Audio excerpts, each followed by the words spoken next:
Welcome to another Indie Dev Showcase, highlighting the many indie games we play here on the channel. If you'd like to submit a game for a future video, please reach out. But otherwise, let's begin.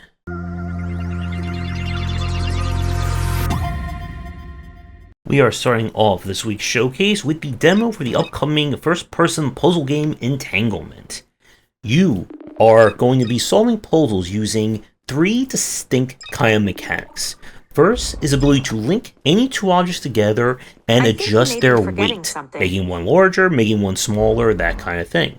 You're also able to move objects kind of in almost like a magnetic, opposite style, and you can also combine or split an object into different parts as well.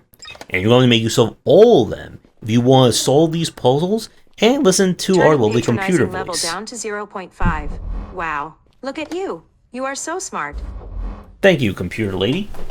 Now, the puzzle logic here, as with any one of these games, starts out very simple, but things will, of course, steadily become more advanced as different mechanics get introduced, and the puzzle logic gets ever larger and larger to solve. If you're a fan of games like Portal, Antimatter, and any one of the other ones that we've seen in the past 5 to 7 years, then this one should definitely be on your radar. If you're more into shooting in first person rather than puzzle solving and realistic physics, then Entanglement is probably not going to be the best game for you. Still, I enjoy this one. There's definitely potential here for all the fans of physics and puzzles together. We now turn to Rampage. This is a tower defense kind of style micro game, where you must defend your station from a variety of strange and alien threats coming to get you. Our gameplay here is kind of in the line of almost like a rhythm or pattern-based focus, where each kind of enemy can only be killed using a specific kind of weapon. So you'll need to swap between the weapons and keep track of where these enemies are coming from and kill them as quickly and as effortlessly as you can. Now, this is one of those games where what you see is what you get. If you're looking for more evolution or more mechanics on top of this is not going to be that game. They'll be throwing in more enemy types and more turret attacks for you to make use of, but if you're looking for anything deeper than this, then this is probably not going to be the game for you. But this is still a great game if you're looking for something to shoot and tower defense to over the course of a weekend. We now turn to something a little bit longer to play, and that is Dotage, a turn-based city builder. In this one, your job is to manage your settlement and keep everyone happy, alive, and fed, one day and one turn at a time. How this one works is that each day you will divvy up the tasks of your people to do everything from trying to have a baby, gather food, cut lumber, and more. Each day, people will consume resources, and you'll need to keep things growing and not lose out on your essential stuff. Suddenly, however, you'll discover that the gods are very much out to get you, and they will try and smite you in any number of apocalyptic scenarios. In order to survive and keep your people growing, you'll need to basically harvest specific kind of elemental or emotional resources. This is based on using specific items or production lines in your settlement. Get enough of them before the event hits and you'll counter it. Don't, and something bad could very much happen to you. And your job in order to win kind of a run or scenario is to survive all the events that are coming your way.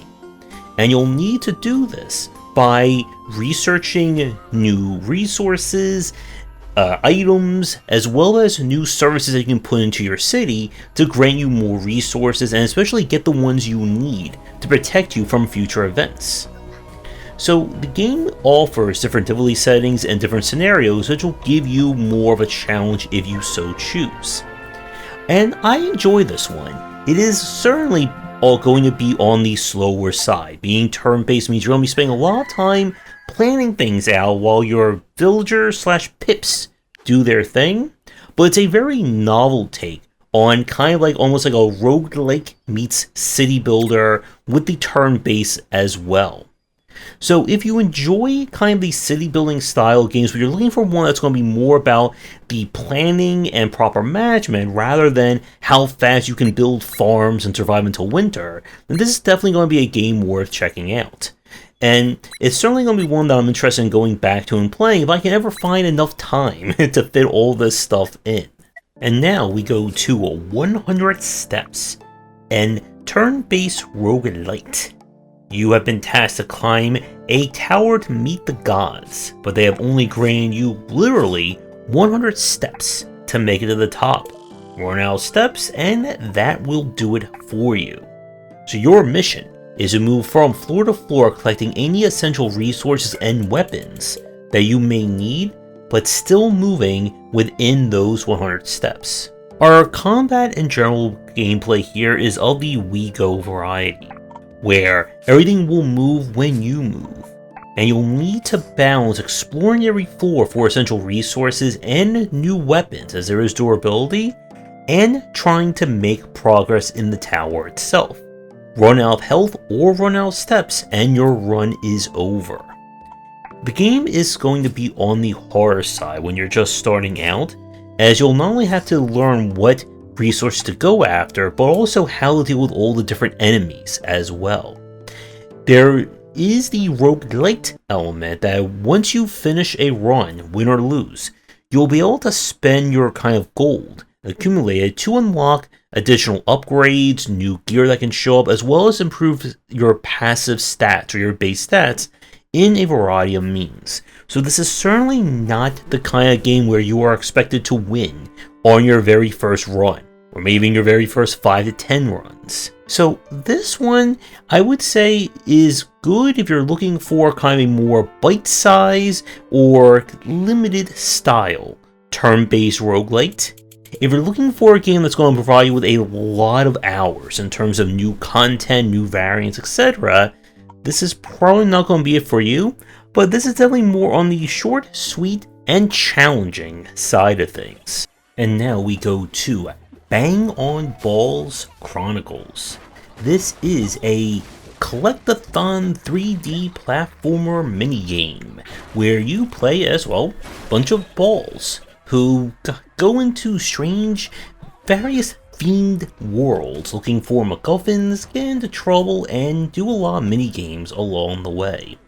If you're looking for a super challenging or technical 3D platformer, this is not that game. But the game does feature multiplayer where you and up to 4 friends can roll around, get into mischief, and look for all manner of crazy things in each one of the worlds. Now, with that said, the gameplay here is kept on the basic side, and while it didn't hold enough of my interest to play the single player, if you do have friends who want to come along for the rolling ride, then this could be a really enjoyable platformer that won't be too much on the challenging side, and everyone can have some fun doing some collecting, bouncing, and more. And now we turn to something that is definitely not going to be on the easy side, and that is Beyond Sunset. This is being shown on the highest difficulty, I believe, and the game is in early access, so what you see may not represent the current version of it. This is a GZ Doom created role-playing shooter. In a cyberpunk future, you awaken with no memories, and in order to get them back, you have been assigned to kill, slash, and shoot your way to uncover that mystery. Our combat here is on the fast-paced side. You will have access to both gun and sword. Using your sword to finish enemies off will restore your health, and you'll going to need that if you're playing this on the highest difficulty, as enemies do a lot of damage to you. The level design here is meant to be very open. While I don't think this goes like full on like immersive sim Deus Ex style, each area will provide you with multiple secrets, collectibles, as well as being able to purchase upgrades that you will need if you want to stand any chance of surviving. Now, our combat here again is just pure boomer shooter, high speed play. But I do like the use of the melee, as it does give this game this kind of feel of push forward. And you're going to need that if you're playing this on the highest level like I am. If I had any issues with the game is that it can still be a little bit hard to figure where you're supposed to go, as it's incredibly easy to miss a door or a switch, and then you get completely turned around. Now, The footage, again, is taken from the early access, and I don't believe the game is anywhere close to being finished as of this time, but there is certainly a lot of potential here, and it's another great example of showing off just how far the GC Doom scene has come. So if you're looking for a shooter with a lot to explore and a lot to cut, then it definitely comes with an easy recommendation, and to play either now or keep an eye out for when it is eventually released. But with that, we are done with this week's showcase. Let me know what you think about these games down below. You'll find links to them as well. Let me tell you your game for a future showcase. Please reach out. And with that said, everyone, have a great rest of your day, and see you all in the next video. Thanks for watching, and a special thank you to our Patreon supporters. If you enjoyed the video, do the YouTubing stuff, be sure to visit our Discord and Patreon, and if you're interested in more in my thoughts on design, check out my game design books.